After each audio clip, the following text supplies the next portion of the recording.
So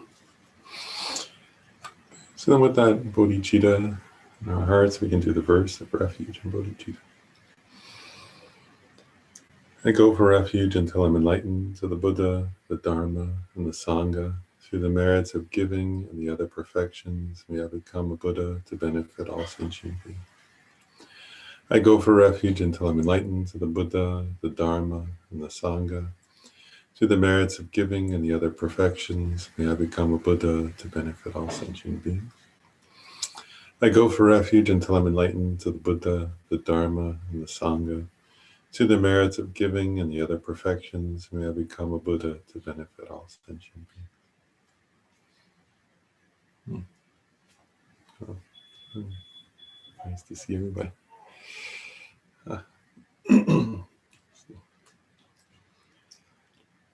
So we're on the, let's see. So we're on the, everybody knows we're on the section on the mind-only school, the Chittamatrans. And we've had a couple, one class on the first one, or part of one, and then a whole class on this topic already. So I wanted to make one quick general comment, a couple actually. One is, so remember, we already covered the definition of a Chittamatran, but one of the compared to the earlier two tenet systems, this one's Tibetan lamas consider this one more profound in many ways. And what I was going to make is that this, one thing, if you think about this school compared to the previous two, this school refutes, what's the word? I guess I'm going to say it this way. The other two schools, teach a selflessness of persons, but not a selflessness of phenomena, right? Whereas this school teaches selflessness of persons and selflessness of phenomena. So that's one of the features that makes it more profound. And if you think about it, right, I just want to orient us for a second. All of these schools, their intention, the purpose of them, is to help us suffer less, right? And the idea is that the cause of suffering is grasping ignorance, right? Grasping at things that don't actually exist as if they exist, right? And so if you think about it from that perspective, the previous two schools teach some different levels of subtlety of selflessness of person from the Madhyamikas, but they don't teach a selflessness of phenomena. And if you think about it, if you look at your own experience, actually, then you can see that a lot of our mental afflictions come from grasping at phenomena, right?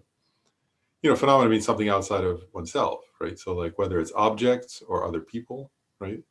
So much of our grasping and attachment, so much of our anger, so much of our pride, and so on, comes from grasping at things external to our own, things that we view, at least, things that we view as external to our own mind. And then we develop all kinds of mental afflictions in relation to those things. So, part of the profundity of this school from a practical perspective, right, in terms of practice, is it's saying those external things don't exist in the way you perceive them or believe them to exist. Yeah, the way you believe them to exist, we could say, or grasp at them as existing. And therefore, it helps you to give up, to let go of grasping at those things, and then attachment, and then anger, and so on. So from a practical perspective, this school is profound in that sense. Then also, many great bodhisattvas were adherents to the mind-only school. Actually, I'll just take a minute to say, I was actually thinking about, there's a famous story, Chandra Kirti, right, is the most famous, or not the most famous, but one of the most important, it's called that, proponents of the middle way school, right, especially of the Prasangika Madhyamaka school. But there's a famous story that when Chandra Kirti was alive and living at Nalanda Monastic University, right, the great Nalanda in India, in those times, that there was a lay Buddhist named Chandra Goman, famous poet and scholar and bodhisattva. And actually, so there's a famous story that he came to Nalanda, and then Actually, I'll tell the whole story. Like, so the abbot, of Nalanda knew that he was like this great bodhisattva and scholar, but was a layperson, right? So the abbot said, like, please leave the monastery and come back, but we're going to bring you in a procession with a big statue of Manjushri. He said, because the monks can't prostrate to a layperson. But if we put the statue of Manjushri right next to you, they can prostrate to the statue, and in that way they can also prostrate to you, because he was such a bodhisattva that the abbot kind of had that level of respect for him. But anyway, then the story goes that he and Chandrakirti would debate. And right, and Chandrakirti, if you listen to teachings by the Dalai Lama often notes that Chandrakirti is like, the greatest, in some ways the greatest proponent of in Buddhist philosophy, the greatest debater. But anyway, Chandrakirti for a long time couldn't beat Chandragoman in debate. And there's a famous story that Chandrakirti then kept thinking, how does this guy hold up against me in debate? He knew he was like a great scholar and great thinker. So then he followed Chandragoman back to his room one day after the debate, and he discovered that Chandragoman was having a vision of Avalokiteshvara and talking to Avalokiteshvara. And Avalokiteshvara was saying, tomorrow he's going to ask you this, so say that, and so on, was coaching him. And so then, because Chandrakirti was also a great bodhisattva, he invoked Avalokiteshvara, and he said, hey, why, you're supposed to be the embodiment of compassion. Why are you helping this guy and not me? It's not very compassionate. And then they say Avalokiteshvara said to him, well, you're coached by Manjushri. So anyway, he deserves help also. And so anyway, it's a famous story. But I guess, so the point, actually, the reason why I told that story is, though, it's funny, but the real reason I told that story is, if you actually start to think about the mind-only school, I mean, it's profound enough that the greatest historical proponent philosophically of the details of the Prasangika Madhyamaka school took years to beat Chandragoman in debate. That's my point, really. In other words, it has many subtle points that are quite profound, is my point, really, in telling that story. So in other words, Chandragoman was not wasn't a foolish person. He was an amazing Buddhist scholar and a great bodhisattva. And in the end, Chandrakirti's view is considered to be the ultimate intent of the Buddha, but the mind-only school is very profound. Anyway, that's all introduction. Now we can return to the text. So we left off on page 16, and just at there are 7 sections, all of these have 7 sections. So we were at the end of the part on the second section. And the second section is entitled Divisions. So that means divisions of the mind-only school. Yeah, Chidamatra. I'll just mention that. So this one we're not going to spend too long on, but the last way, there were different ways of dividing the mind-only school, and we went through some of them. But here's another.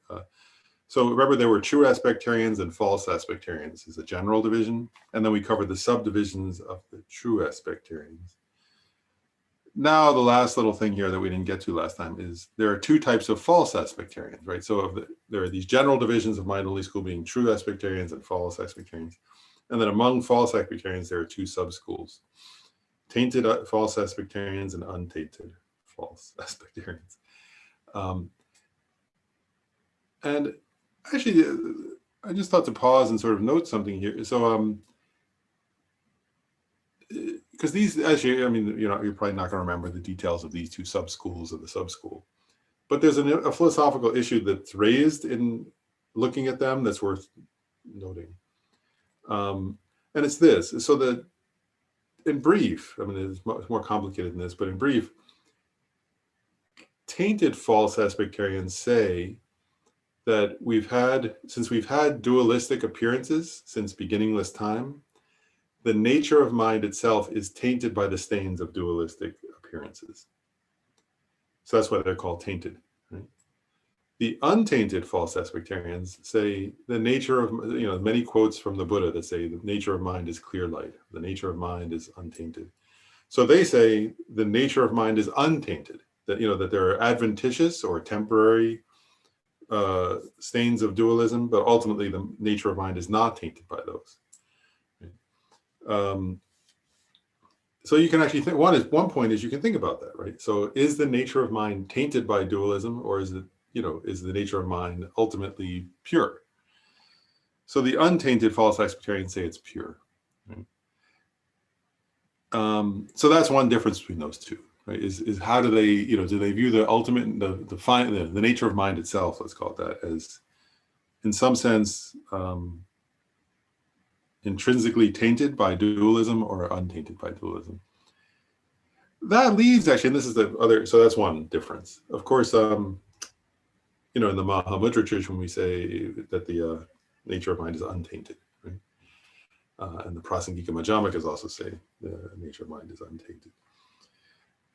But actually, this is just something I'll just mention because you can think about it for yourself if you want to. They raise an interesting question, this debate between these two types of false aspectarians, which is, so the tainted false aspectarians, right, who say the nature of mind is tainted, is polluted by dualism, then they would say, so a Buddha then, right, on the Buddha ground, when somebody's actually a Buddha, they can still see, because the nature of their mind is tainted, even the Buddha's mind has these residual taints of dualism, then they can see objects, right? They can see people, they can see houses, they can see dogs, they can see cats, whatever, they can see things, right? And there's a dualistic appearance of others and then of self and of various others, right?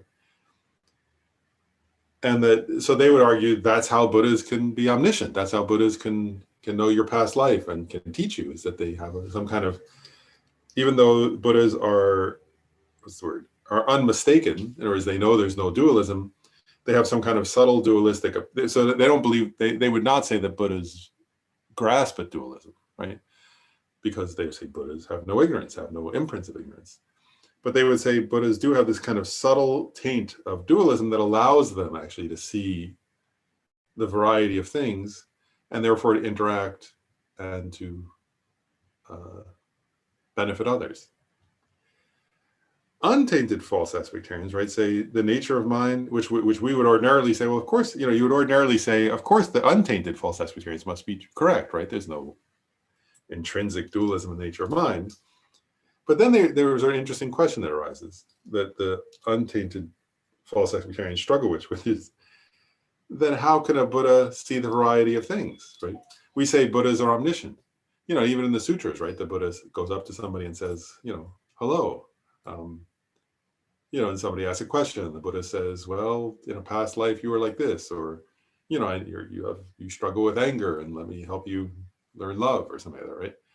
So the struggle here, that's just an interesting philosophical question, is if Buddhas are non-dualistic beings, then how do they know the multiplicity of things, right? Because if you're in a kind of state of non-dualistic being, then how do you perceive, how does a Buddha say in a past life I was so-and-so and you were so-and-so? Or how does a Buddha say, to even interact with an other, right? So anyway, an untainted false aspectarians have to, in the end, they say there are no appearances to a Buddha except emptiness. So then it becomes very difficult to understand, well, then how does a Buddha interact with others, right? So anyway, one point these two sub-schools of false aspectarians is raising is the nature of mind tainted by dualism or not? But another philosophical point they bring up, which I think is just interesting to think about, is how do Buddhas perceive the multiplicity of phenomena? And actually, I'll just say, like, if you think about that, it's very difficult, isn't it? Like, actually, some of you know Wilson, he's a good friend, Wilson Hurley, good friend of mine. And he and I have had these conversations, like sort of going, well, how does a Buddha perceive things, which of course is a funny question to ask. And then sometimes we'll ask, one of the other of us will ask Khyentse Rinpoche a question about it. And he'll answer it in a way that we kind of go, okay, and you still can't really figure it out entirely. He'll answer in a way that's very clear, but then if you try to apply it in a more broad sense, you go, I still don't really get it. How does a Buddha perceive things? So these schools are asking that kind of question. Does that make sense? And how does a Buddha, it's pretty clear how a Buddha perceives emptiness, right? The Buddha habituates themselves to the ultimate truth and sees the ultimate truth non-dualistically and has a kind of meditative equipoise on ultimate truth. And they say, right, in Madhyamaka, we say the Buddha can simultaneously remain in meditative equipoise. Only a Buddha can do this. No bodhisattva can do this. Is simultaneously stay in meditative equipoise on the ultimate truth while perceiving and interacting with the multiplicity of things. So anyway, these two kind of schools, these two versions of false expectarian start to raise a very difficult philosophical question, which is, how does the Buddha do that? Anyway, it's an interesting topic to think about. This text doesn't try to answer that question, so I won't try to answer it. Probably, I don't think I could. Anyway, so, but it's an interesting question to contemplate. Okay, that's the end of that section. So that, and then section 3 is etymology, right? And on all the tenet systems, there's a section on etymology. So it says, why are they called proponents of mind only, Chittamatra, right? And then this text says, they are called proponents of mind only because they assert that phenomena are merely the nature of mind. They are called proponents of cognition because they assert all phenomena are merely the nature of cognition. And a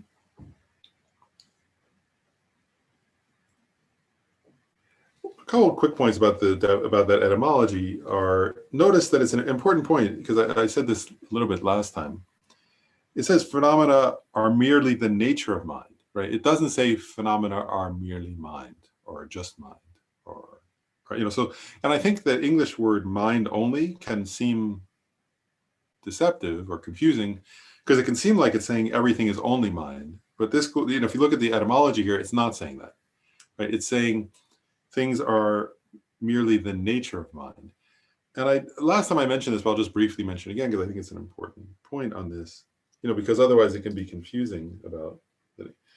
Actually, I'll share on this point about, instead, I was just looking at one, it was not about this topic, but I was reading one book by a student of Bob Thurman, and he was calling the mind only school. Bob Thurman always has kind of his own translations of terms. They're kind of unique to himself and his students sometimes. And he was calling mind only followers experientialists, which I thought was an interesting phrase, experientialists. It's quite intriguing. But anyway, my point to make here is that there's a difference between saying everything's mind and saying everything's the nature of mind. And last time I gave this example, like if you have a dream of a mountain, right? And like, let's say in the dream, you spend a long time climbing the mountain, right? And then you wake up and you say, oh, wow, I was like getting all tired and I was cold. And, in that dream where I was climbing this big mountain, like, does that mountain exist externally? No, right? Is that mountain separate from the nature? And this is the distinction this school's drawing. Is that mountain in your dream mind? This school would say, no, it's not mind. But to say it's separate from the nature of mind would be ridiculous. It's a dream mountain, right? So the school would say, so that's the point. So when they say merely the nature of mind, you can use the example of a dream mountain, right? So the dream mountain doesn't exist externally, right? It's not a mountain that exists outside of your mind. So it's in the nature of mind, but it's not mind itself, right? Mind is that which is clear and knowing, that which knows objects, right? So it's like, it's a mere appearance, right? It's a mere experience of your mind.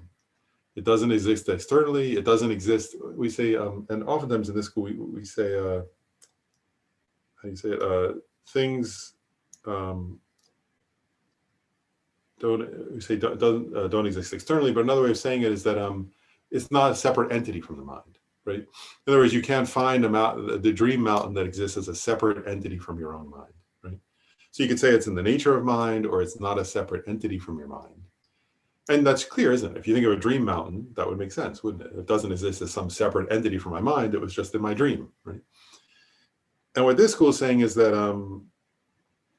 so that's the difference between saying so you wouldn't say that mountain is mind, right? Because then you would have to say, well, my mind's a mountain. But right now, I'm not thinking of a mountain. I'm thinking of this topic, so it's not so you can't say the mountain is your mind, but you can say it doesn't exist as a separate entity from your mind. It doesn't exist externally, or it's in the nature of mind. Right? It doesn't have a separate nature from your mind. And this school would say all phenomena exist like that. All phenomena exist in the nature of mind. Don't exist externally, don't exist independent of the mind, and yeah, and so on. John, you have a question or comment? I usually have questions. I'm really smart at that comments. So let's get out of the dream, and we're sitting in a tent or a cottage in front of the Grand Tetons, which are physical mountains. What is that physical mountain? Is that mind? Is that nature of mind? Is it, I mean,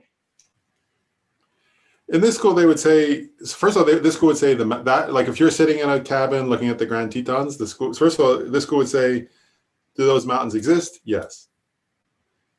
So the school would, this school would say, yes, the mountains exist. But then if you were to ask, do those mountains exist as something separate from the nature of mind? This school would say, no.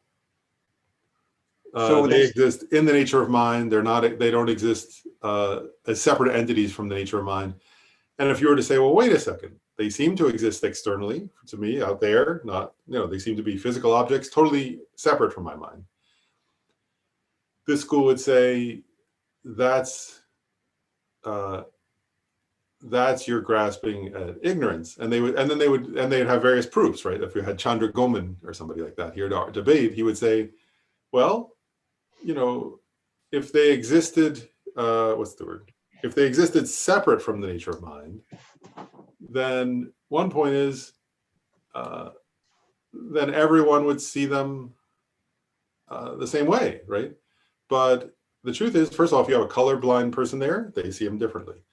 If you have some, and then if you have a, actually, even if you have somebody who, like, let's say, actually, even more simply, if you have somebody who grew up there, right, and lived their whole life there, and then you have a tourist there, and they both look, they see a very different experience of the Grand Tetons. Like totally different kind of, and then somebody who's climbed them and spent years in them, when they look, they see it one way, and somebody else looks at it and sees it another way. And then like somebody who prefers cities and their spouse dragged them there, they look and they say, oh, this is like terrible. I'm stuck here. Somebody else looks and says, this is the most beautiful thing I've ever seen. I'm so happy to be here. And so they would say, like, there are humongous, in other words, if you look at hundreds of different people, in different, and then non-humans also, right, looking at it, they all see it differently. And so because they all see it differently or have different appearances, then those appearances, then in other words, the Grand Tetons exist not separate from the nature of mind. And each being sees it according to their karma, right? According to their karma, they have a certain appearance, and that appearance exists, so the Grand Tetons exist, but it's not separate from the nature of mind. So both the dream of the mountain and the physical real mountain that we're looking at are both part of the nature of mind. So in that way, they're similar, because they're both phenomena that don't really exist in the long run. Is that kind of right? You can say that they don't exist. They're impermanent in that sense. Yeah. Right.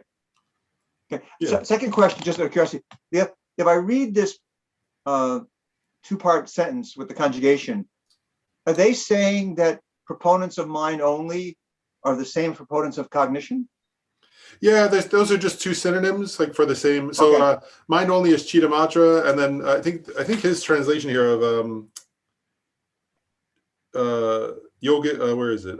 Proponent of cognition is Vijna Vivatan. So it's just two synonyms. But they're synonyms, basically. Yeah, they're synonyms, but they're two Sanskrit names for the same school. There are actually three, right? There's Chittamatra, Vijna Vivatan, and Yogacharan, and those are three Sanskrit terms that this author says are synonyms for mind. They're all proponents of the same philosophical tenet. They're just different terms for them. Okay. And I think Paul had a question also that he typed into chat. Oh, pull that up. Oops, there's the chat there. Do you mean the conceptual mind?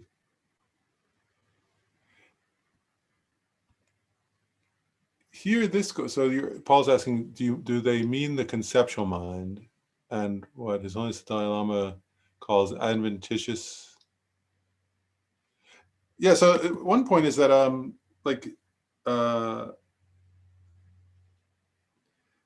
it's actually interesting, right? At one point I'm sort of contemplating in Paul's question is like the clear light nature of mind. I would, untainted false experience we're talking about. Tainted false experience, I wonder what they think about the clear light nature of mind is a question, but you're asking, well, actually, Paul, let me ask you to make sure we're here. So are you saying that all the appearances are conceptual mind, or I'm not sure what the question is exactly. Are you asking like, yeah, I'm kind of asking a question to figure out if that's what I'm thinking. That the conceptual mind is all. Yeah, I think that's a good way to put it. All appearance is a part of the conceptual mind, maybe, and everything that is happening. And I'm not sure. Because this school, actually, I'll say, this school would say, that all appearances, actually, well, no. So first of all, we'll get into that actually as we go along here. But no, this school would not say that all appearances are the conceptual mind. They would say all appearances are the nature of mind. And the reason why I say that is, so I'll give a couple of examples. Like when an Arya Bodhisattva has a direct realization of emptiness, that's non-conceptual, but it's still mind, right? It's the mind perceiving emptiness. So they I'm just giving one example, but so this school would say not all appearances are conceptual, but all appearances are the nature of mind, right? Because a bodhisattva perceiving emptiness is in the nature of mind for sure. That's easy to see, but it's not conceptual because by definition they're having a non-conceptual experience of the nature of mind. So there are things that are the nature of mind that are non-conceptual in this school. So the nature of which mind is my question.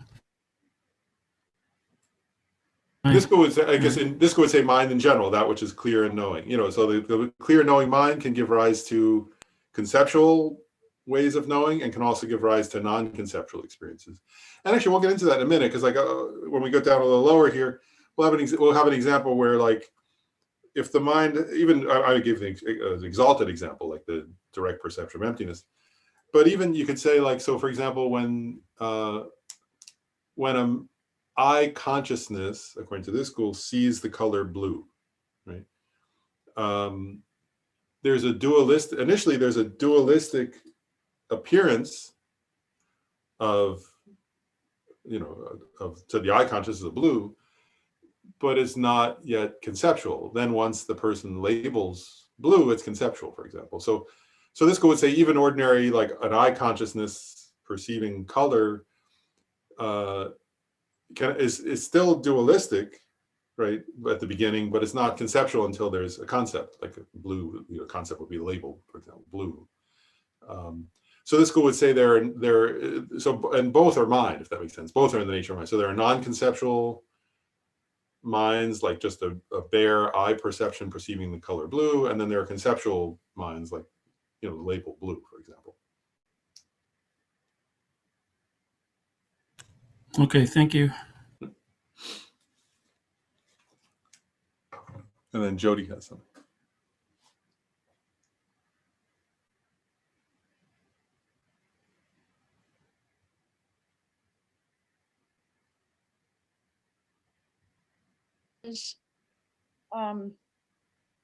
That example of the dream and the mountain, and then in real life a mountain, by this school, like, what is the difference?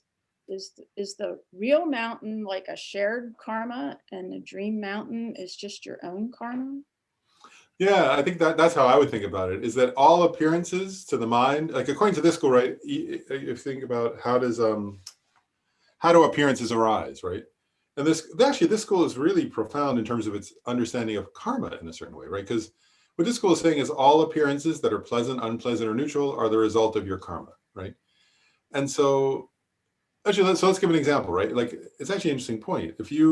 Let's say I have a bad dream, right? in which like there's I'm talking about a mountain. Let's say I had a bad dream where there's an avalanche, right? And I suffer.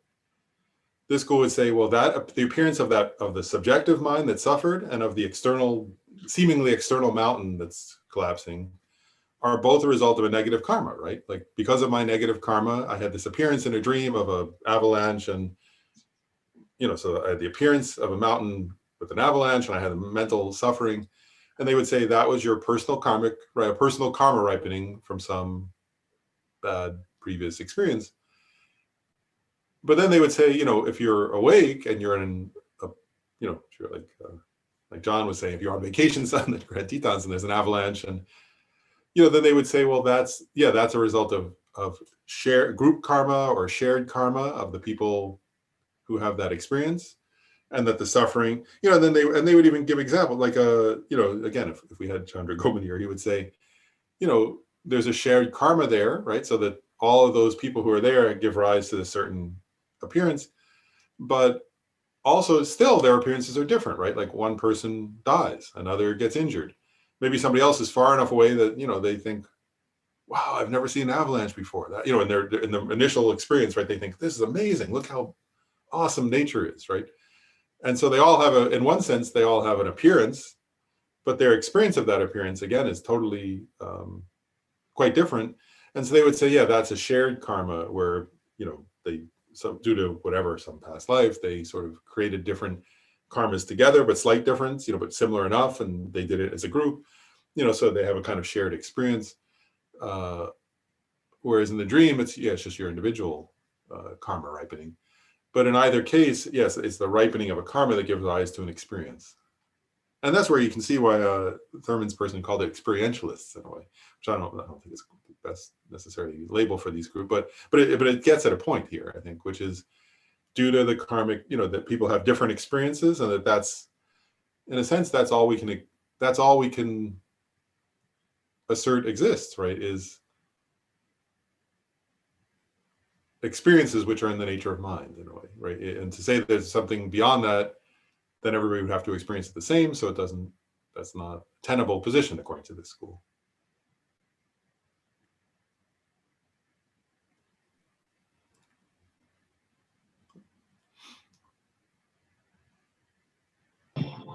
Right? Yes. Yeah. Yeah, with respect to the tainted false aspectarians, are they saying that the actual I consciousness is seeing inherent existence, or are they saying that it's just tainted by a mental consciousness that's saying it's inherently existent, whatever the object is? A couple points. One is two things in relation to your question. One is this school would say things are inherently existent. It's one point. Like, so this school doesn't say things lack inherent existence. They would say things do inherently exist. Things like functional things do inherently exist is one point.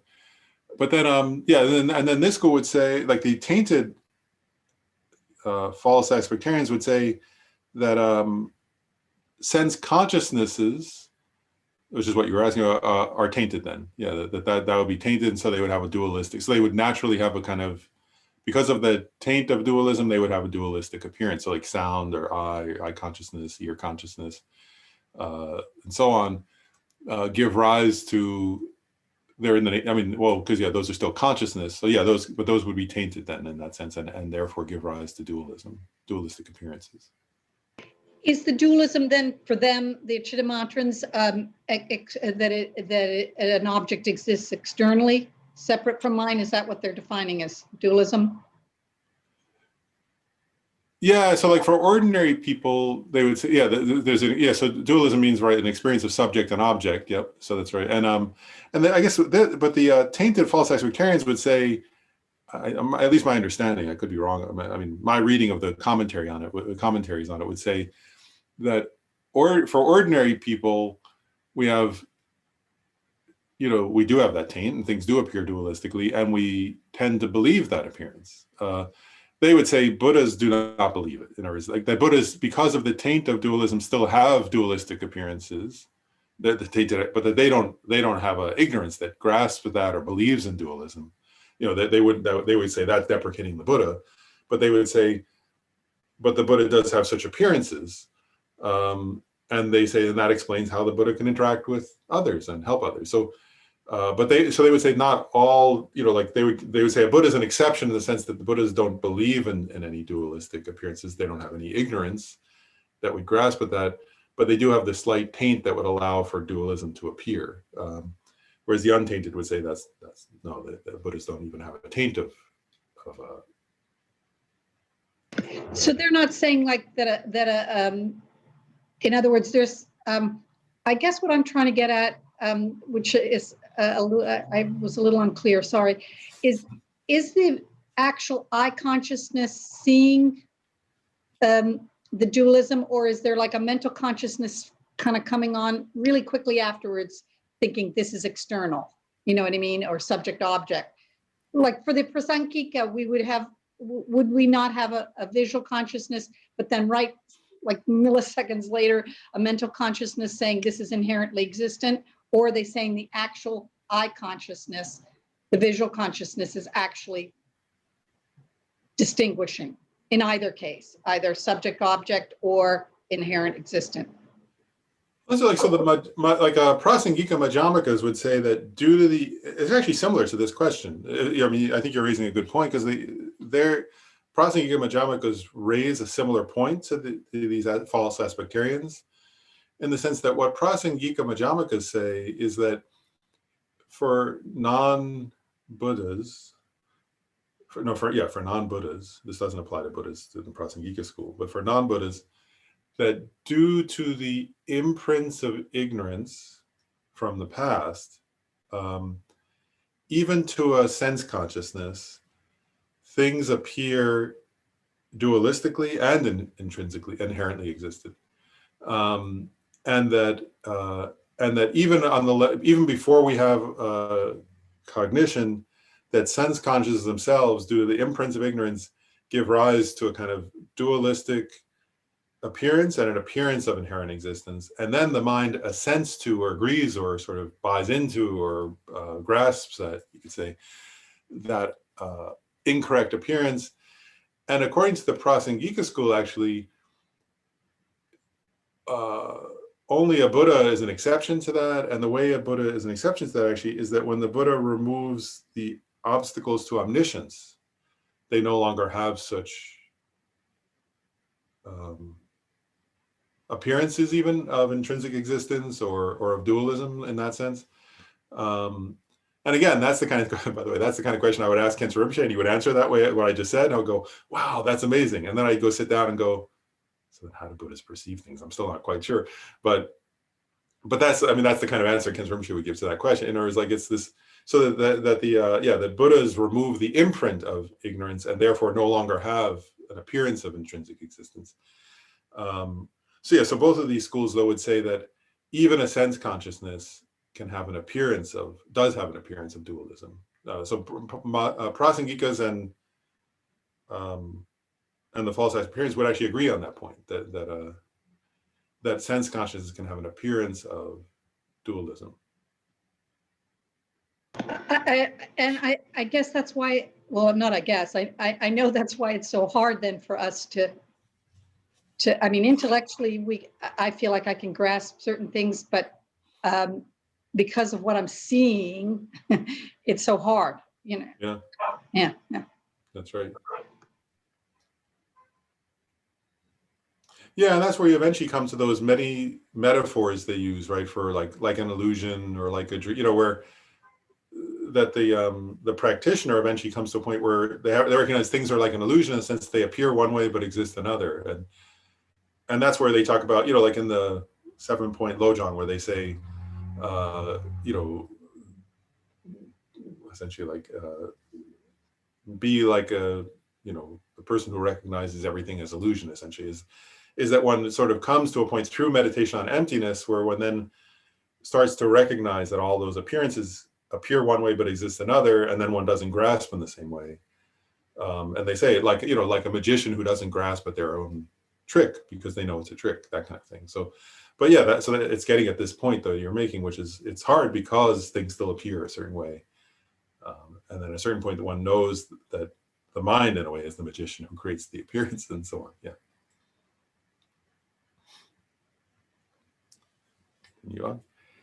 So, okay, well, anyway, so that's the etymology. So we finished that section. And then the next section is the way of asserting objects, right? Which is the same, again, in all. This is the fourth of the 7 headlines or outline points that appears in all of these. And one point I want to make, actually, I just thought I was sort of contemplating this in a way, is that it starts with, right, there are 2 types of objects of knowledge, ultimate truths and conventional truths. And I wanted to point out something, which is like, if you think about it, every Buddhist, in this text, if you look carefully through the text itself, you'll see this, that all of the different tenet systems assert that one way of dividing all objects, existent things, are ultimate truths and conventional truths. They all agree on that, actually. All Buddhist schools agree that there are conventional truths and ultimate truths, and that that's one way of dividing objects of knowledge or existent things or whatever. And the intriguing thing, though, once you, of course, as we study this text, it becomes clear, is all the Buddhist schools, though, define what's an ultimate truth and what's conventional truth differently. So they would agree on those categories, but then when you get into defining what are conventional truths, what are ultimate truths, of course, there are slight differences or profound differences. But they all agree on those categories. It's sort of interesting. And so then Jetsun Chogi Gyaltsen says, so there are ultimate truths and conventional truths. And then he starts by looking at, or defining and looking at ultimate truth. And I want to just make a quick point here, because I always think this is interesting. I've often sort of recent years thought about, pause to note this, that first of all, even the term ultimate truth, like, let me make a point about that, which is that, how to say this the right way? I think in English, actually, when we say ultimate truth, at least for me, I don't know if it's true for you, at least for me, if you're Buddhist, it kind of undermines this, but the phrase ultimate truth makes it feel to me like there's some, like, I don't know what the word is, something out there, like the ultimate truth, like it's out there somewhere, it's this thing that's the ultimate truth, right? That sort of exists by itself. And that's not what they're getting at.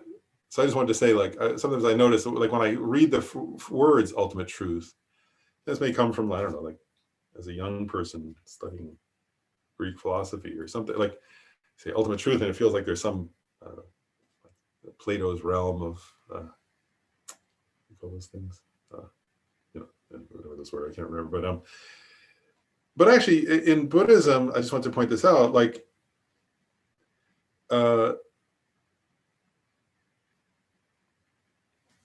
ultimate truth is from a perspective in Buddhism. Does that make sense? It's from ultimate truth is not some objectively existent external thing. First of all, ultimate truth, according to this school, obviously is in the nature of mind, right? But if you look at and I was going to say, actually, when they talk about ultimate truth, it means from the perspective of the mind of an Arya, the truth, meaning emptiness, right, is one way of saying it. So now I'm going to read the definition. The definition of ultimate truth is that which is realized by a direct, valid cognizer, directly realizing it by way of the vanishing of dualistic appearances.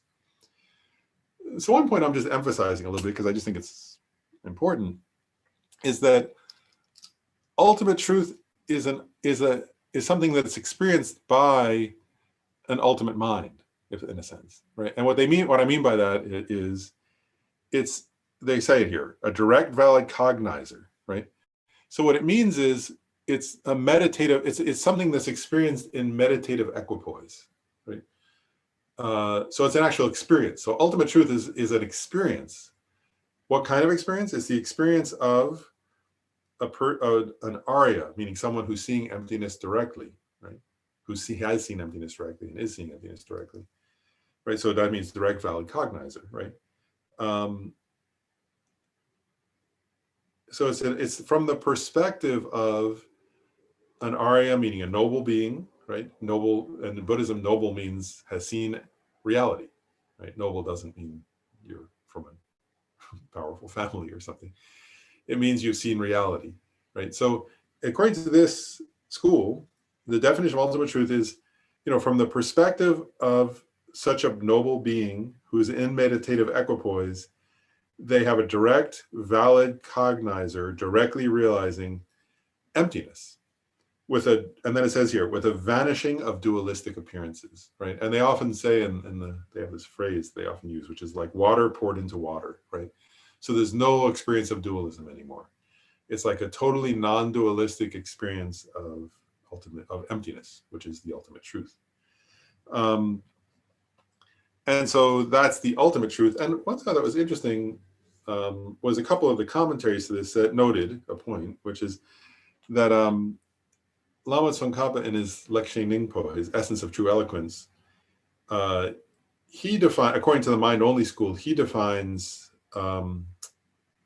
ultimate truth as, I'll just read his definition, the final observed object of a pure path. And one of the geshes who was giving the commentary, I thought maybe his point was, he said, if you contemplate Lama Tsongkhapa's definition, the final observed object of a pure path means meditative equipoise on the nature of reality. It's a synonym. In other words, those two definitions come down to the same point.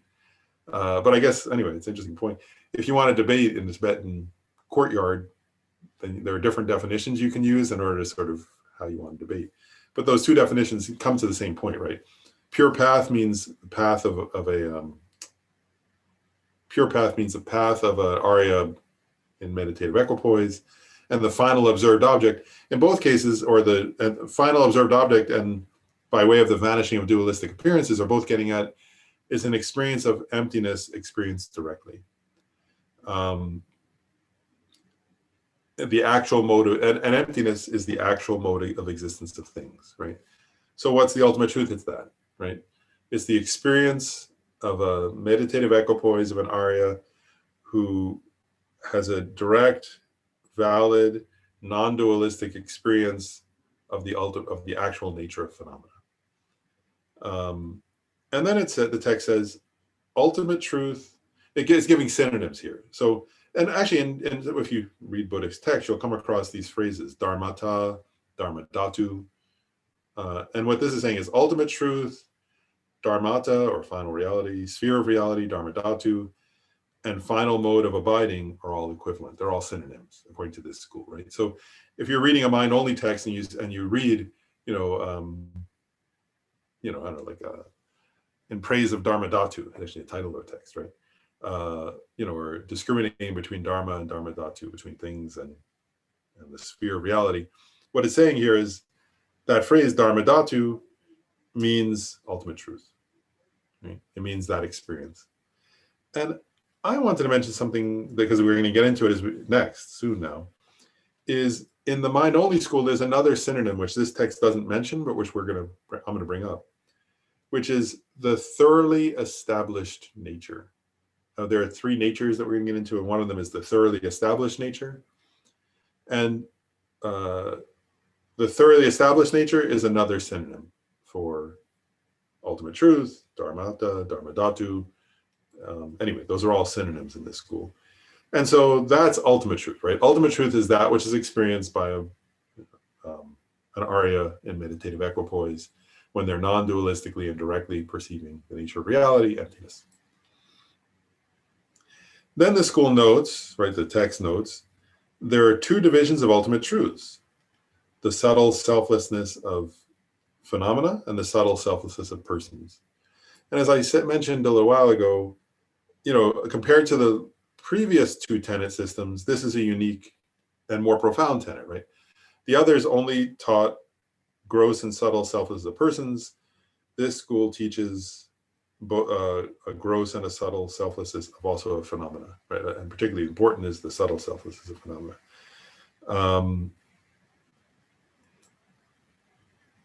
Anyway, and we'll get into what the selflessness of phenomena is according to the school in a minute, so I don't need to go off on a tangent about that right now.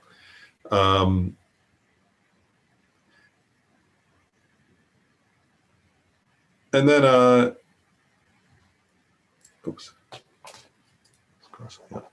then it says, when the subtle selflessness of phenomena is divided by way of bases of emptiness, there are And then there are different, it's just saying there are different lists. You can list 20 emptinesses or 18 emptinesses or 16 emptinesses or 4 emptinesses and so forth. But the important part, and all the, I mean, I think in the past class I covered the 20, I mentioned what the 20 of these are, but the commentaries say that's not important in this context. What's important in this context is to understand that those different lists, which they come from sutras, like the Prajnaparamita Sutra, sometimes lists 16 types of emptiness and so on, but 16 emptinesses. But the important point here in this context is that those different divisions of emptiness are not differences in what the object of negation is. They're not differences in the nature of emptiness. What they are is just differences in terms of, as I say here, so is divided by way of emptiness there when the subtle emptiness of phenomena. Anyway, what it's getting at is that those different divisions or definite lists of types of emptiness are really just getting at different objects, that they're all empty, right? So there's like, and some of the objects are like the emptiness of the external, the emptiness of the internal, the emptiness of emptiness, the emptiness of, so on. There are all these kinds of lists like that, but what it's getting at is not all those different emptinesses are not different in terms of what the meaning of emptiness is. They're just different in terms of, like if I were to say, Lisa is, her nature is emptiness. John's nature is emptiness. Cynthia's nature is emptiness. Those are, we could say those are, those are 4 different emptinesses, but they all have the same meaning. Does that make sense? It's just divided according to the different objects that we're talking about. So that's really the important point here, is that there are different lists of types of emptiness, but they all come down to the same meaning. It's just different objects, and all those different objects are empty. That's the point.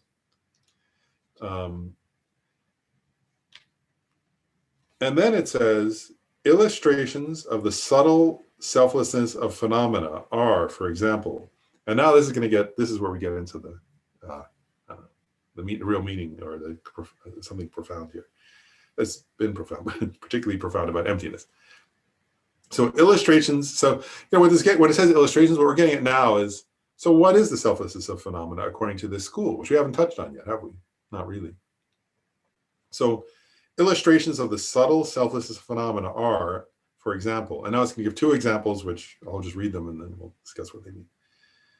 The emptiness, the emptiness that is a form and a valid cognizer apprehending that form's emptiness of being different substances. That's one. And the second is the emptiness that is a form's emptiness of existing by way of its own characteristic as a basis for applying the term form. So that's where I think we need to pause and reflect together. So first of all, just by reading that, does anybody have a clear apprehension of the two different meanings of emptiness? So now we're getting into the deep water of emptiness according to the mind-only school, emptiness of phenomena, which is what's unique, right? In other words, the emptiness of persons is the lack of a substantially existent self and so on, like in the previous. But now we're getting into the unique tenets of this school, the unique features of this school, which is teaching the emptiness of phenomena. And I was sort of contemplating how to cover this. I thought it probably is worth stepping back now and mentioning the 3 natures, which this text strangely it mentions 2 of the 3, but doesn't really go in. It does mention 2 of the 3 coming up, but I want to mention all 3 and then talk about them in terms of, so explain what this is getting at. So the 3 natures is a phrase that's very common in Buddhist philosophy. And the main source for it is a sutra called the Sutra that's the elucidation of the intent. And just in case you're curious, I'll mention, so the sutra that's the sutra on the elucidation of the intent is a sutra taught by the Buddha. That's one of the main sutras of the mind-only position.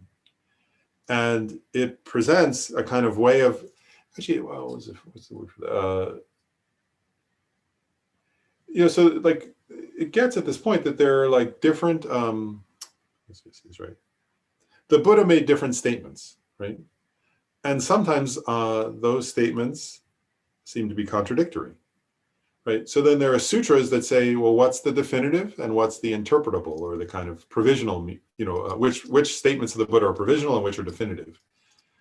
And they're very, and then what's funny is there are different sutras that present different answers to that even, right? So the Elucidation of the Intent Sutra presents an answer to what's the definitive and what's the interpretable meanings of the teachings of the Buddha from a mind-only perspective. If you want to know the Madhyamaka answer to what's definitive and what's the interpretable teachings of the Buddha, that's in the Questions to Akshayamati Sutra. And so actually, if you study this kind of topic, proponents of mind-only school, when they say what are the definitive and interpretable meanings of the Buddha, they'll say, well, the Elucidation of Intent Sutra says this, and they'll talk about the three natures. If you're a Madhyamaka, then you'll say, well, wait a second, the Questions of Akshayamati Sutra says that, and then we'll explain it in that way. And that's why the Dalai Lama so often says, so ultimately you have to rely on your own reasoning, right? You can't just rely on scripture, because then you have to take those scriptures and apply your own reasoning and decide which one's actually correct. And if you ever study Lama Tsongkhapa's Essence of True Eloquence, he compares the teachings of those two sutras and explains why the Madhyamaka is definitive, but explains the Questions of the Questions of Akshayamati is the definitive one, but then gives a beautiful explanation, many beautiful explanations of the Elucidation of Intent, because he views that as a very profound teaching as well. Okay, that was an aside. So the Elucidation of Intent Sutra teaches the three natures. And these are core, really, to understanding the mind-only school well. So the three natures are other-powered natures, imputed natures, that's what I'm going to call it. Sometimes they call them imaginary natures or imputed. This text has one phrase, which imputational constructs, they call it here. It's just because I like to keep a consistency of natures. So there's other powered natures, imputed natures, and the one I mentioned already, thoroughly established natures. Thoroughly established natures are emptiness, right, or ultimate truth.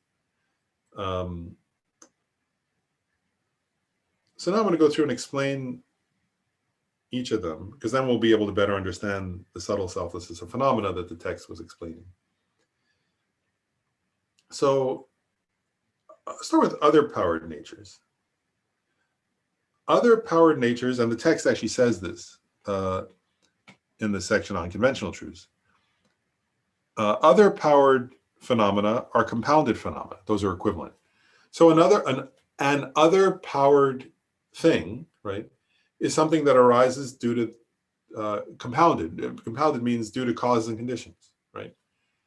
Like, so something that arises through the, and why they call it other powered is it arises through the power of something else. Does that make sense? Through other things, right? So like, an example of an other powered nature would be your body, right? Where your body didn't arise through the force of itself, right? It initially, in other words, what are the other powers that gave rise to your body, right? Like your parents' sperm and ovum, nutrients, water, food, right? So on, and all kinds of many different factors, right? A chair is another powered phenomena, right? And so on. So anyway, point here is other powered natures arise in a compounded way due to causes and conditions. They're interdependent. They perform a function, right? They can, and so on. As the text says, those are compounded phenomena. Then the text points out that imputed constructs or imputed natures are uncompounded phenomena. And this gets into a philosophical point we covered already. This is why I've once said this tenet systems are like steps. It helps if you've studied the previous one in order to understand the next. So if imputational natures or imputed constructs, imputational natures I'll call them, are uncompounded phenomena, right? So what are uncompounded phenomena? Uncompounded phenomena are, and I want to go back. So compounded phenomena also are impermanent, meaning they change instant by instant, right? imputational natures, which are uncompounded phenomena, we covered this in the Sautrantika school. They don't change instant by instant, right? And so one example of an imputed nature is space, right? Uncompounded space, meaning just the lack of obstruction, right? Because the lack of obstruction is a mere lack, it didn't arise due to cause and conditions. It didn't have, it's just a mere absence of obstruction, right? That kind of space. So because it's not arisen due to other factors and it's not compounded, it doesn't change instant by instant. And this school is saying, so it's imputed. It exists through the force of imputation. That's not the most important of the imputed natures, though. And I want to remind you, because we covered this next thing, it was a little challenging, I think, but we covered it, and it's an important point. We covered it in the Sautrantika school. So another kind of uncompounded phenomena that's an imputational nature is concepts, right? Concepts, or what do you call them? Mental constructs, or in Buddhist philosophy, something called meaning generalities, for example, right? And we talked about this in the Sautrantika school, but so the meaning generality of cup, we talked about that. I remember I had a cup, and we talked about this last time. Like an individual instance of cup, like this, would be an other powered nature, obviously, right? That makes sense, right? Because it arose due to causing conditions, whatever. There was a manufacturer, there was ceramic, whatever, clay, the ceramic powder or whatever that they used to give rise to that, right? It's other power in the sense that it arose due to causes and conditions. So it's an other powered nature that performs a function. It carries T, right? But my concept of cup, right? My meaning generality, cup, right? Would be an example of an imputational nature, meaning it's a concept, right? And it's not changing instant by instant. And it's not, it's I always think it's tricky in English, but permanent phenomena, permanent not meaning eternal, but permanent meaning it doesn't change instant by instant the way an actual cup does, because it's a concept. And that it can change, my idea of cup can change at a different point, but it's not changing every instant. Once I learned the definition of the word cup, it didn't change for quite a while, I think, and your concept of, again, every now and then, I was thinking about that. So for example, when I learned about democracy in elementary school, I think I developed a certain imputation, a concept, right? A meaning generality of democracy. I think over the last few years, my concept of democracy has changed at moments, but it's still, then it becomes another new concept, and it's sort of like that for a while, right? Then something else happens and I develop maybe a new idea about what democracy is, but then it's not changing every instant. Does that make sense? It stays kind of static for a period of time. And if I come back to it again, like if I had a certain idea of democracy at a certain point, and then I think, oh, what's democracy? And I remember my previous mental image of it. And anyway, like that. The mind changes, but the concept is not changing instant by instant. So meaning generalities are imputed natures. Terms are also imputed natures, right? Like a term, the word blue is an imputed nature, right? The sound of blue would be, actually, it's an interesting subtle distinction, right? The sound to your ear consciousness, blue, would be an other powered nature, right? It's created by causes and conditions, my vocal cord or whatever. But the term itself is an imputed nature, right? It's just a term. And let me see if I left anything out. So going backwards now, I want to go back to other powered natures. According to the mind-only school, other powered natures are truly existent because they perform functions. They depend on causes and conditions. And this is, the text says something which again, when you read it, it could be confusing, but it says here, it's on page 17, it says, all things, meaning other power natures, according to the mind-only school, are accepted to be the common locus of being truly established and being falsity. Now that could be confusing, right? What does it mean? They're truly established, but they're false. So now I want to explain that phrase there.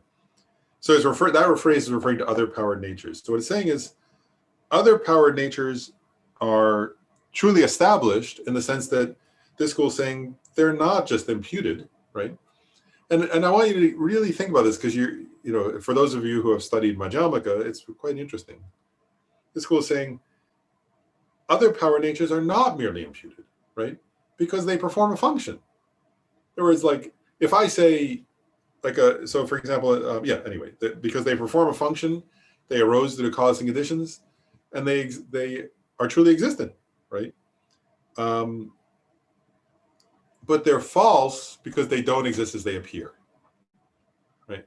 They appear to exist external to the mind, but they don't exist that way, right? So in that sense, they're false, right? They're false in the sense that they appear to exist external to the mind, but they don't actually exist external to the mind. But they are truly existent because they function, they do things, right?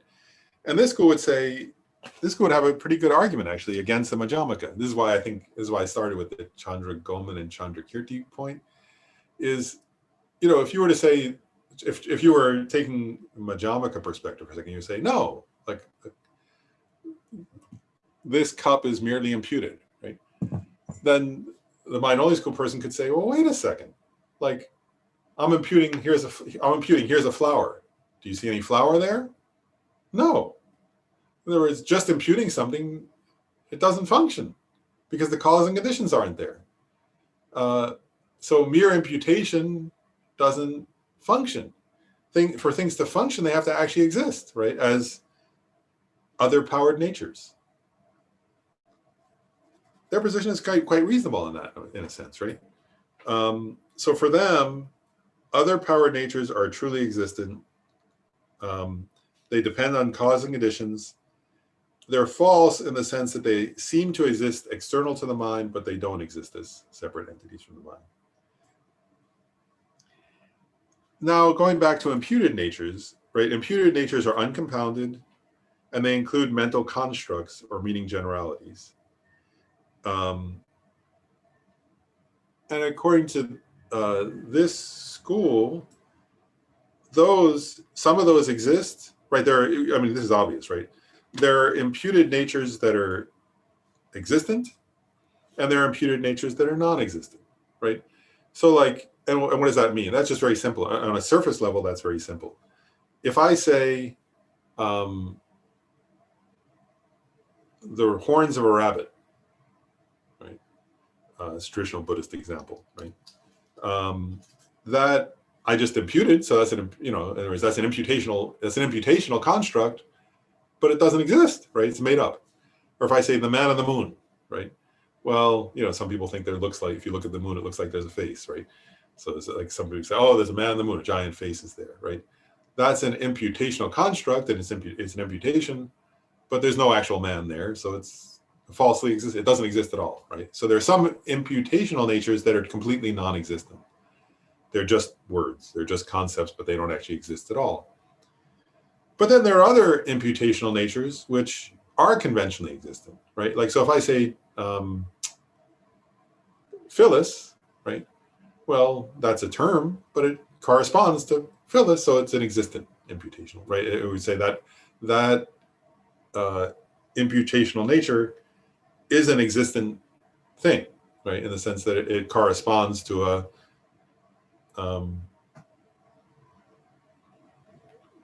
dependent, an other powered phenomena, and therefore we would say it exists. But anyway, anyway, I'll keep going. So there are existent and non-existent imputational natures. Now, I'll make another point though, which is there are an infinite number of non-existent imputational natures. And now we can go back and we'll understand, I hope, what this text is saying. So that was all in order to understand that previous two sentences. So now we're going to get into that.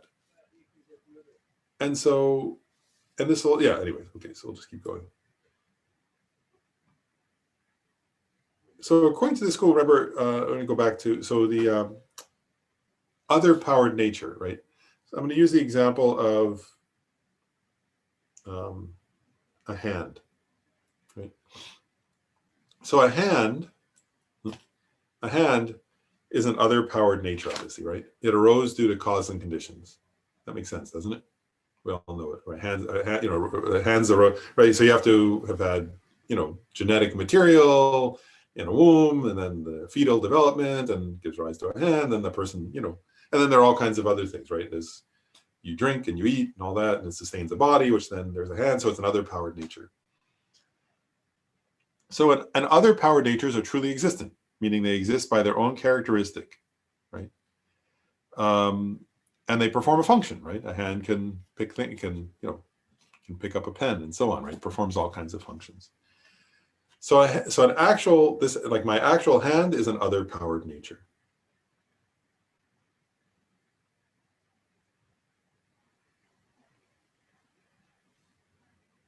Now comes these two types of selflessness.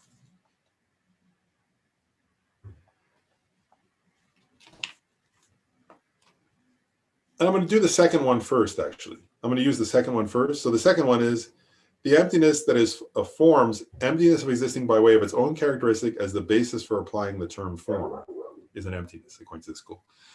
So this is one of the two types of emptiness of phenomena. So I already said the hand is an other powered nature, which is truly existent, and existent by way of its own characteristic, and it performs a function.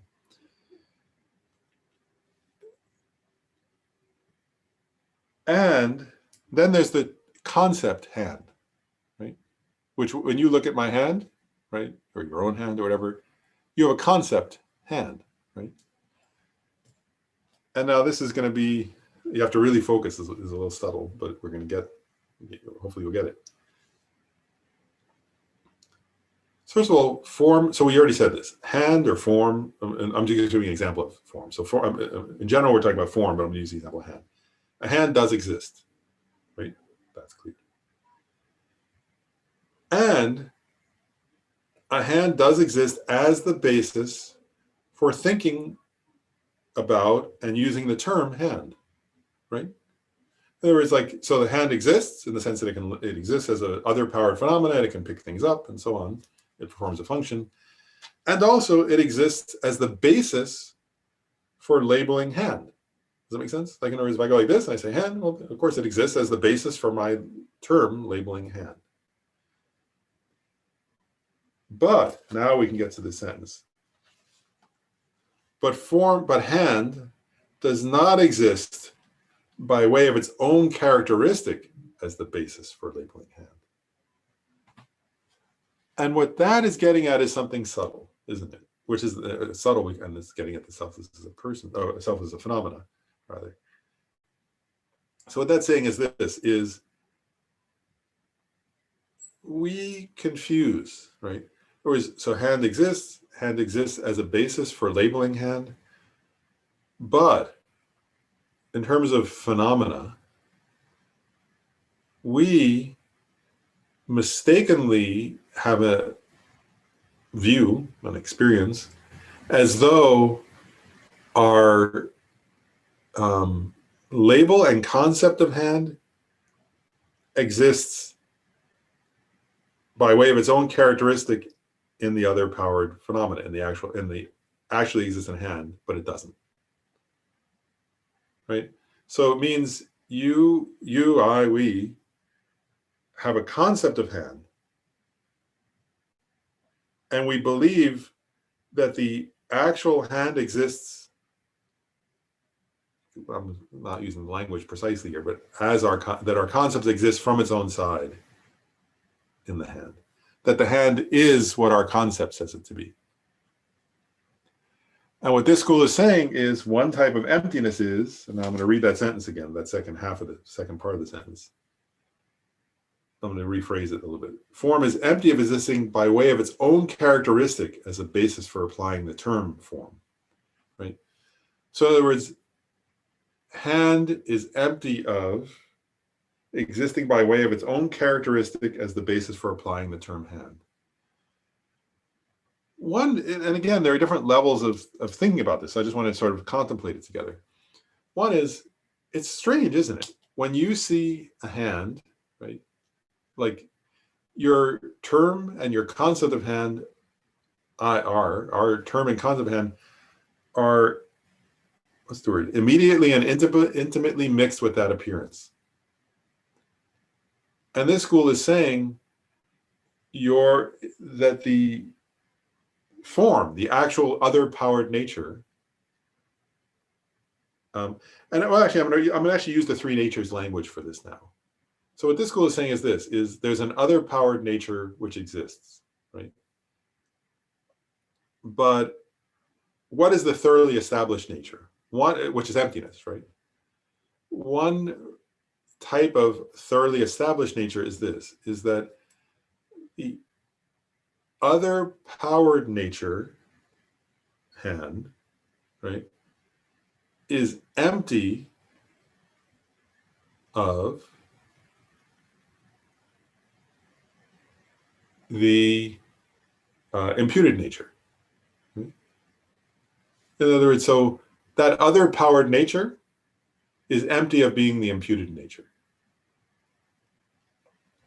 So what you have to kind of, if we want to understand this one, what you have to contemplate experientially in a way is, what are my imputed natures, right? What on forms, right? On external forms. What do I impute onto them that they're empty of actually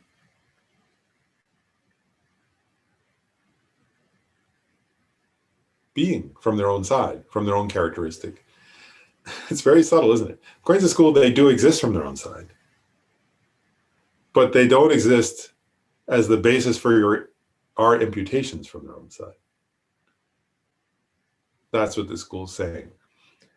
And so going back to the, actually, I'll finish that sentence and then I'll pause for questions, which I'm sure there's some. So this school is saying two different types of selfless. Now I'm going back. The selflessness of phenomena. That was what the sentence was. And it was saying there are two types of selflessness of phenomena. So one is the other powered nature, the form, is empty of existing by way of its own characteristic as the basis for the term or the concept form.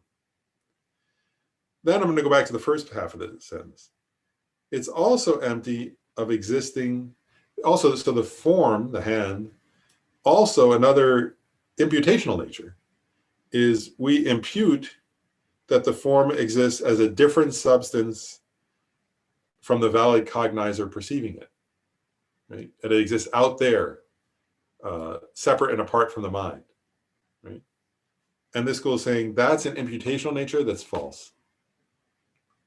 It doesn't exist. You impute as though it exists external to the mind, but it doesn't exist external to the mind, right? It doesn't exist as a separate entity from the valid cognizer perceiving it. So those are the two types of selflessness of phenomena. And both of those are saying that there are two examples of how a dependent nature is empty of existing, is empty of an imputational nature. So, and again, I'll say it one more time because I think it's confusing. So the thoroughly established nature is, in this school, is that the dependent nature is empty of the imputational nature, right? So that means emptiness, right? The thoroughly established nature, meaning emptiness, is what's it empty of, right? It means the dependent nature, meaning things that are dependently arisen and that actually exist, are empty of certain imputations. I know this, this is really, this is the core in a way. This is the teaching on selflessness of phenomena. And I'm just going to point out, it's not an easy topic, right? And that's, and this is, by the way, I'll make one other point, right? Like, this is also when you start to really contemplate these points, I once said, like, if you to really get the different, like, so when you can, like, to start to understand how is this similar to and different from the Majjhimaka position, right? That's quite complicated, but first you have to understand this position. So are there questions about the three natures as they apply to the sentence that's saying illustrations of the selflessness of phenomena? Oh, wow, it was clearer than I thought. I think Paul was first. Um, yeah, I'm thoroughly confused, but the more you said it, the more it made sense. Now, it seems to be like multi-level in that. So I guess my first question is the uh, other powered nature, is that kind of like conventional truth? Yeah, so actually, so I'll say it this way. We'll get down, it says it down here. Actually, it says it right in the text. So what it says is there are two types of conventional truths. One is, and it's just what you said, Paul. One type of conventional truth is other powered phenomena. So yes. And then there's another kind of conventional truth, which are conventional truths. There are certain conventional truths that are included in imputational natures. And that would be, I mean, so the two types of conventional truths are other powered natures, which you just correctly pointed out. But then there is another kind of conventional truth, which are existent imputational natures. And a simple example of that is Paul Stevenson, right? In other words, Paul Stevenson, when I say that term, that name, right? But Paul Stevenson exists, you know, and that, but in terms of, you know, yeah, and that, but well, and also, and the concept of Paul Stevenson exists as well. So there are imputational natures that are conventional truths, but there are many imputational natures that are non-existent. But so conventional truths are, as you said, other powered phenomena, and there are also imputational natures that are existence. Those are the two types of conventional truths. So the concept of Paul Stevenson, is that different in the way they use it from a meaning generality? No, that would be a meaning generality.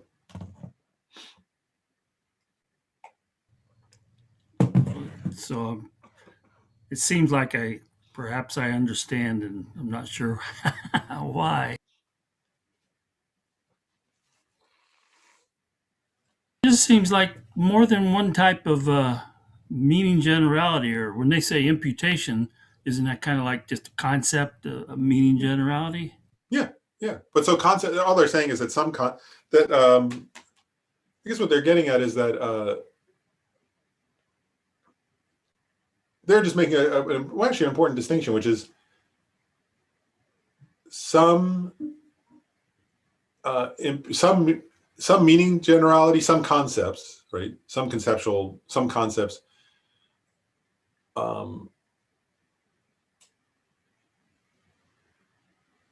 have no reality. Like I give this, well, like I'm giving that example, right? Like there's a difference. Maybe a simple way to put it is this: there's obviously a difference between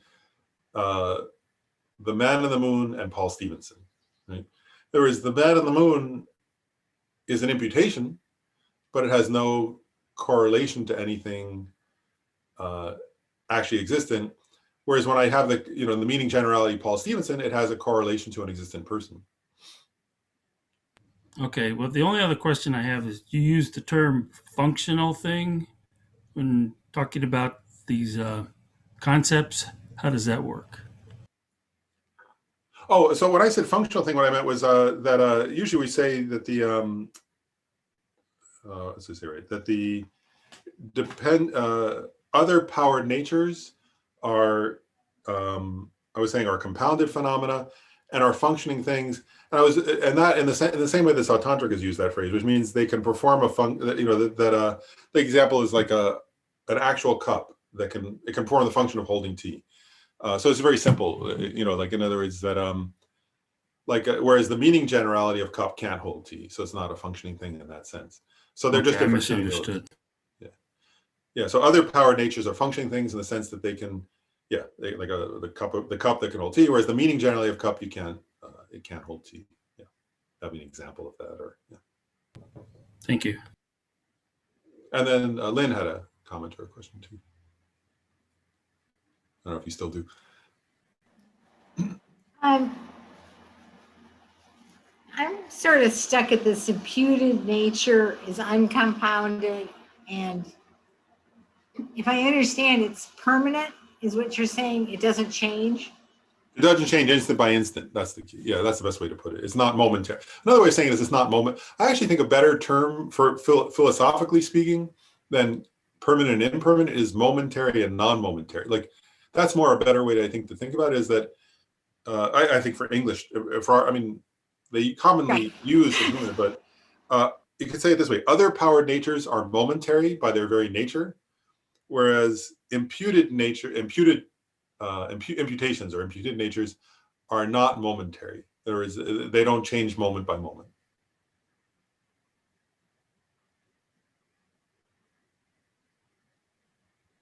You don't change moment by moment. Well, because see, I think of something that's imputed is imputed from basic principles or basic ideas. And it can change. I mean, that's sort of the source of education, to help people change their imputed ideas. So it doesn't seem, it seems the least permanent of anything because it does change constantly. I guess you're saying it doesn't change moment by moment. That's a little different. I mean, the other analogy that is interesting is how you hear music. It's a little different than how you see things, but at some point, I don't remember when, but composers started writing in 12 tones, okay? And before they started composing, we couldn't hear music in those tones. And so they changed the way we actually heard music. So the music could have been the same, but we wouldn't hear it in the same way. And that was a function of the concepts of hearing things. Or the constructs we have in our mind of hearing. And the same thing with many concepts of seeing. We don't see things unless we have the constructs to see that. So it seems like what you see changes as a result of the constructs that you're imputing from. I mean, that's why I get confused to think it's changing, because I think none of this is stationary. It's all changing constantly. I guess I'll say two different responses just for my own reflections on it. One is in a way this school would be very conducive in one sense. Some parts of what the school's saying would be very fit well with what you're saying, which are, that supports, that would, one position a philosopher from the Mind Only School could say is, well, what you just said supports our view. Yes, of course. Like, in other words, it's all dependent on the mind. In other words, it's not dependent on some external thing. It's, there is that one being's mind, perceives it, you can play the same piece of music and, we say it's the same piece, and yet one person is not the same piece. In other words, one person experiences it, hears it one way, another hears another way. That's a proof that it's the consciousness. It's not something external that, is one sense, one partial response. And then I'll go back though to your other point, which is, I think, a really important point, which is like, this is one I think I shared what I was, because in terms of meaning generalities and the non-momentary nature of concepts, I shared when we were covering the Sautantrika school, that at one point I called up Khenpo Rinpoche to talk about that, because I was like, wow, this is really, I've sort of, over the years, I've kind of struggled with that question. And what I came away with was a few different things. One is, this isn't always Khenpo Rinpoche said, what he said combined with my reflections. What things became clear to me personally, so I'll just share. One is that, the mind itself is a other powered nature. Right? It's a functioning thing that's engaging with a concept. And the concept is, so we have to differentiate, in a sense, the mind, which is changing instant by instant, from concepts that the mind engages with is one point.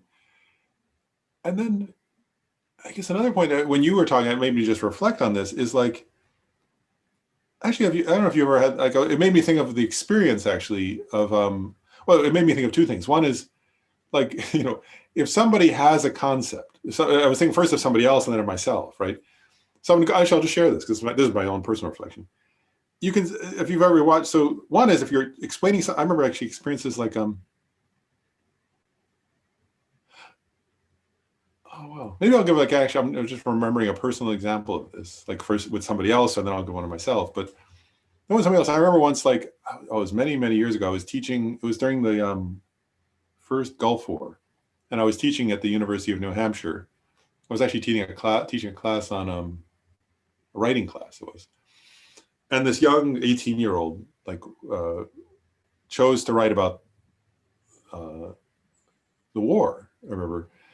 And he had a certain concept about, he was kind of glorifying war and glorifying some friend of his who had signed up or something for the, in a particular way that was like, and I gave him the assignment to like, I was like, you know, I'm not challenging your views on, you know, whatever views you want on war. That's not my point, but I'm your writing teacher. You know, my job is to help everybody challenge their own concepts. And I said to him, challenge your concept. You know, in other words, engage your concept but with some other way of viewing the same thing. And he couldn't do it. And he was like, and I was like, oh wow, his concept is so rigid. I was like, and then 3/4 of the way through the class, he rewrote that same essay and gave it to me. And I was like, why'd you give it to me now? And he said, my friend who signed up died, and my concept changed. He didn't say this, but he said my concept he rewrote this assignment, and his view of war had changed because he had lost somebody he loved. And I was like, wow, it was so hard for him that like his concept was so static. And then this humongous event happened for him of actually a friend dying. And then his concept was suddenly different. And I was like, so I guess my point is like, there's a sense of, so it's not, this school is not saying that concepts don't change. They do change. Also the mind changes. What this is saying is that like that young man's like, when he was grasping at one concept, it wasn't changing until, you know, and then of course he developed a new concept now about war because he lost somebody and suddenly he had a new concept that was different than the previous one. So there, and then I was going to give my own experience. Like I can think of moments when I have a certain idea about something, and you're like saying I'm reading or studying with somebody, you know, it's taking a class or something, and there's a moment right where you like, I don't know if you know this kind of experience, but like where it's like you think, I can remember moments like that where I really thought things are this way. And then somebody's saying something and I'm still holding on to, no, things are this way. But I'm starting to hear like, or read or, you know, something that contradicts that. And I'm like holding on to my concept that things are a certain way. And then I'm like, oh my gosh, this concept's wrong. And you kind of have this realization. And there's this, and I guess my point is, and then suddenly you like have this new idea, right? Oh, it's like that. And part of what this Buddhist teaching on conceptual ways of knowing is getting at that helps me understand that is, oh, wow, it's like I have a certain concept and it really isn't flexible. I guess my point is like with that student of mine from many years ago, I realized, oh, my own concepts are actually inflexible and it's hard. That's what makes it hard to learn actually and hard to give up our concepts and why we're often rigid is like, and it's like, and one time Khyentse Rinpoche pointed this out to me. He said, I was asking him a question about how, when a person meditates on emptiness, that you give rise to the object of negation, right? The object of negation is a concept of inherent existence or whatever, right? And it's static and it's rigid in a way, and then he said, when you realize emptiness, that is cut off. It doesn't. He says actually that doesn't change. What happens is that wrong concept is cut off and is replaced by a new understanding, a new insight. And you leave that one behind actually. And it sort of ends and it's replaced by this new insight that's a new understanding. And so I think what they're getting at, this is my own reflection, is that I think it's getting what you're getting at, which is these imputational natures. If you think of your own experience, I was like, oh, wow, now I kind of get it. There's a rigidity to our imputations And we can, and you actually have to oftentimes, I mean, he was talking about emptiness, but the same goes for like, I don't know, I think like I had moments last year where I was like, I realized, oh, I have a certain idea about, there are many moments like this, you know, it could be about any topic, right? Like I have an idea about whatever topic, about politics or about race relations or about vaccines or about, actually, I can remember with masks. I had a concept at first. I was like, you know, the CDC said you don't need to wear masks. I had a concept, you don't need to wear masks, you know, because the CDC, at the very, very beginning, I mean, like in like early March, right? So I had a certain concept. And I was like, you know, oh, people who wear, you know, I was like, oh, people who would wear a mask, you know, CDC says you don't need to. And then Dr. Fauci said you don't need to at the very beginning, right? And I sort of thought, that's right then. I believe, you know, and I had a concept. And then you start reading new research. And then they're talking about, you know, the spread of viruses and how they work. And my point is like, so I had a concept and it was static. This idea, you know, it was just like, you don't need to wear masks. It was very, it was a certain phrase and a certain concept that went with that phrase. And then I was like, oh, that concept's wrong. I need to let it go and develop a new concept, which is based on new data, which is masks are a good idea when your pandemic's going on, and so on. And so my point is that there's a static and a rigidity, static nature and rigidity to our concepts, and that what Buddhist psychology, I think, is saying, at least is my understanding, is that a lot of our learning actually is not that these concepts in and of themselves grow. If you look at the actual experiences that you replace, you have to actually kind of almost like refute or replace a wrong concept with a new insight or a new concept that's more accurate. And then maybe you replace that with another new concept that's even more accurate. And it may be a, you know, very, you know, maybe many different, there are many different concepts, you know, but each one is kind of a replacement of the previous one. Sometimes, of course, they're less accurate. Sometimes we go from a more accurate concept to a less accurate one. But hopefully we're going from less accurate to more accurate as we get new information and learn. But so that is, in a way, the Buddhist concept of learning is actually in a way that you have these kind of concepts that are rigid. And I think, this is my own words, but that this is part of what makes changing our own and others' minds difficult, is that we hold rigidly onto these kind of rigid concepts.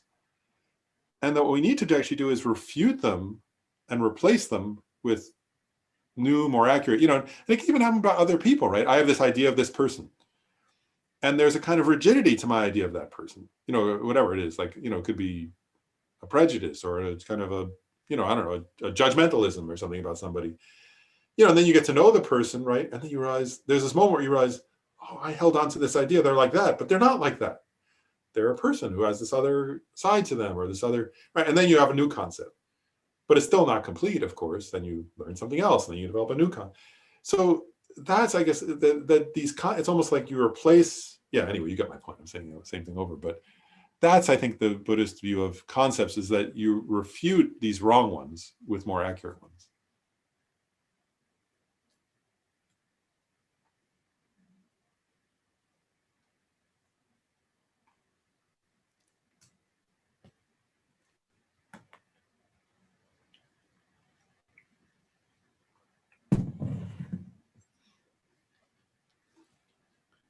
I'll just say also, remember that the mind is momentary. That's another point, right? The mind itself is an other powered phenomena. It's momentary, it's other powered, it's, you know, but our concepts are the imputed natures, which are uncompounded, according to this. According to all Buddhist schools, actually. That was another question I asked in Rinpoche. I was like, oh, is that just the Tantrika school? And he said, no, all Buddhist schools agree that that our meaning generalities are uncompounded phenomena, which was an interesting point.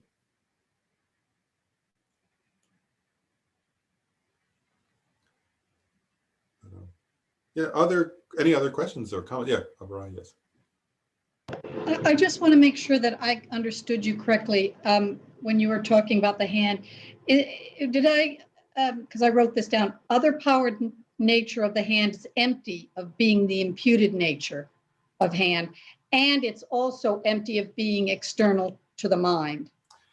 And one of the imputed natures is that it's external to the mind. Yeah. So, and yeah, one of the imputed natures, like, so there's one thing that can be an imputational nature, is the imputation that it's external to the mind. External, and its emptiness of being that particular imputed nature is one of its thoroughly established natures, its emptiness. So the thoroughly established, and that's one way of saying it. I think you just said it, but I'll just rephrase it slightly. Is oftentimes this is said in mind-only philosophy and in explanations of that sutra, is that the thoroughly established nature is the other powered nature's emptiness of the imputed nature. Yeah, and so one imputed nature that is a false one, right? Because again, there are some imputed natures that are existence, right? But a false, so there are two examples of imputed natures, and that's what this sentence is getting at, actually, right? So one imputed nature, you're going back, so directly, so one imputed nature is that form and the valid cognizer apprehending form are different substances. Right? So the emptiness of that imputation, of there being different substances, is the thoroughly established nature or the ultimate nature. And the other one is another imputational nature, or imputation would be that form is by way of its own characteristic the basis for the term form. That's an imputation, which is a false one, and form is being empty of being by its own characteristic the basis for the term form is another way of describing the thoroughly established nature. Yeah, so now we can actually understand that question well, I think. So, when I first read it, it was like, oh wow, it's really hard to understand. But now I hope it's starting to get like, okay, wow, that sentence. Now you can see what that sentence is getting at. What is the selflessness of phenomena? It's those two kinds of, right? It's what we just said. Thank you.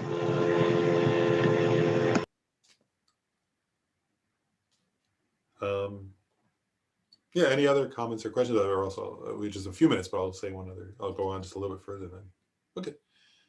So I'll say a little more. So now actually the rest will be easier because we covered the three natures, right? So then it says, then the next sentence, right?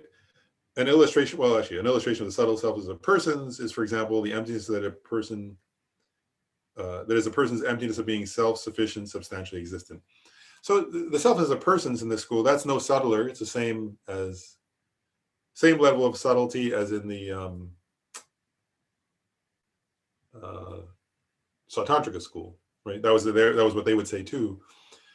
The difference here is that this school would say, that even the phenomena making up that person are empty in the way we just described, right? Whereas the Sautantrika school also says there's no self-sufficient, substantially existent person. That's the same, right? The difference would be that the Sautantrika school would say, though, that the body, though, is self-sufficient, for example, and substantially existent. Whereas the mind-only school would say, no, the body is also not, right? So that's the difference. But in terms of the selflessness of persons, it's the same definition. Then they go on to say the definition of conventional truth. So the definition of conventional truth is that which is realized by a direct, valid cognizer, directly realizing it by way of being together with dualistic appearances. So again, do you notice something here, which is, I just think it's a very important point in general in Buddhist, in all the Buddhist schools, like Madhyamaka and Mind-only are the same in this way. They always define truth from a perspective, right? Whereas truth is not, even ultimate truth is from the perspective of a meditative equipoise on ultimate truth, right? And here, conventional truth is from the perspective of a valid cognizer, right? That has things appearing dualistically as subject and object, right? And so then I mentioned this in relation to Paul's question. There are two types of conventional truths. One is other powered phenomena, which we covered, right? We already said what those are. And the other is conventional truths that are included in imputational constructs.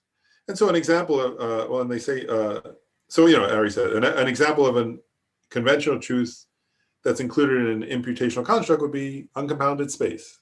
Uncompounded space is imputedly existent, but it exists, right? There is such a thing.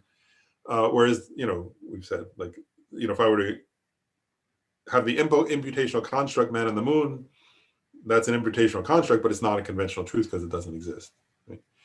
So it's saying there are imputational constructs that do exist, and I gave one. I've given various examples, but one is uncompounded space. So now it says other powered phenomena and compounded phenomena are equivalent. Well, that's what I already said, right?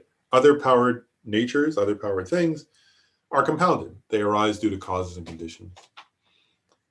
Then it says conventional truths that are included in imputational constructs and uncompounded phenomena other than ultimate truths are equivalent. So that's what I was just saying, that there are conventional truths, there are imputational constructs which are conventional truths, and what they are essentially is any uncompounded thing that exists other than emptiness, right? And the reason why is an emptiness an imputational construct that's a conventional truth, because it's an ultimate truth, right? So it goes in a different category. It's a thoroughly established nature. But any other uncompounded phenomena that exists would be an imputational construct that's a conventional truth, meaning it exists. And then I already covered this sentence as well. It says, all things, meaning other powered natures here. So all other powered natures, or other powered things, are accepted to be the common locus of being truly established and being a falsity, right? And I said that could seem confusing, but what they're saying is, and it says, well, I'll just keep reading. Oh no, I won't. Actually, I'll pause there. Why are all other powered things both truly established and a falsity? They're truly established because, according to this school, they're truly existent and truly established because they're dependently arisen, they're other powered, and they perform a function, right? So they're truly established. They're not just man in the moon. They actually perform a function. They carry liquid, or they can write words, right? So they're truly established, but they're a falsity in the sense that they appear to exist externally, but they don't exist externally, right? So they're false in that sense. And then it says, all final realities are accepted to be a common locus of being truly established and being true. So what that's saying, that second part there, all final realities means thoroughly established natures or emptinesses, right? So what is it saying here? Emptiness is accepted, a common locus means emptiness is truly established, meaning it exists, it exists, right? Emptiness is a truly existent thing, according to this school. And it's true in the sense that it doesn't appear falsely, right? In other words, cups have a false aspect, which is they seem to exist externally, but they don't. Emptinesses, right, meaning final realities, exist as they appear, right? In other words, they're the actual nature of things. So there's nothing false about them. So when a yogi has a meditative equipoise realizing emptiness, that emptiness exists truly, and it exists as it appears. There's no false appearance, right? So it says, and being true means it's not like the cup where it appears externally to exist, but it's not actually external. The emptiness, the final reality, the thoroughly established nature, dharma dhatu, whatever, it exists as it appears. So it's true in that sense. And then it says, and all uncompounded phenomena other than emptiness, other than final realities, are accepted to be the common locus of being falsely established and being a falsity, right? That's an interesting point. So what they're saying here is uncompounded phenomena, right, which in this school are also called imputed natures, right? Some of them are existent, but they're not truly existent in the sense that they can't perform a function on their own, right? Like a cup, they can't, like I said that earlier. My concept of cup can't hold tea.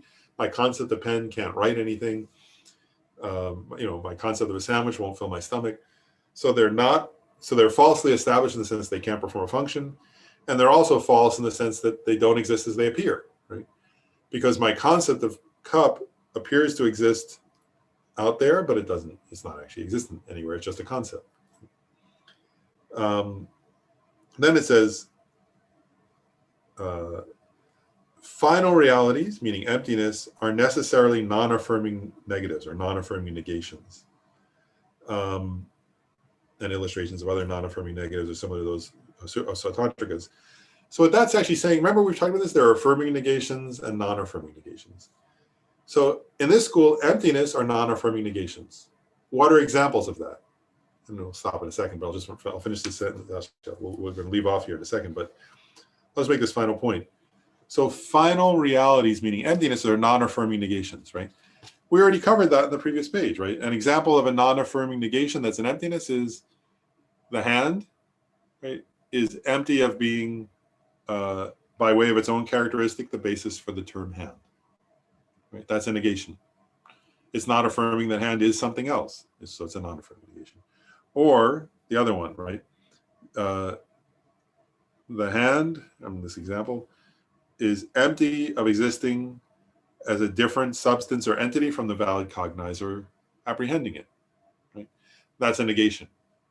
And they're saying emptiness are negations that are non-affirming negations in that sense, right? So in other words, those two sentences from earlier in this text are getting at the same point, right? The same intent here, which is final realities or emptinesses are non-affirming negations. In this school, they're negation, so negating, if I negate the cup, if I say, for example, a simpler term, right? If I say the cup is empty of existing separate from the mind and cut off from the mind, right? That's a negation. And it's the final nature of the cup, right? It's the final reality of the cup. So, okay.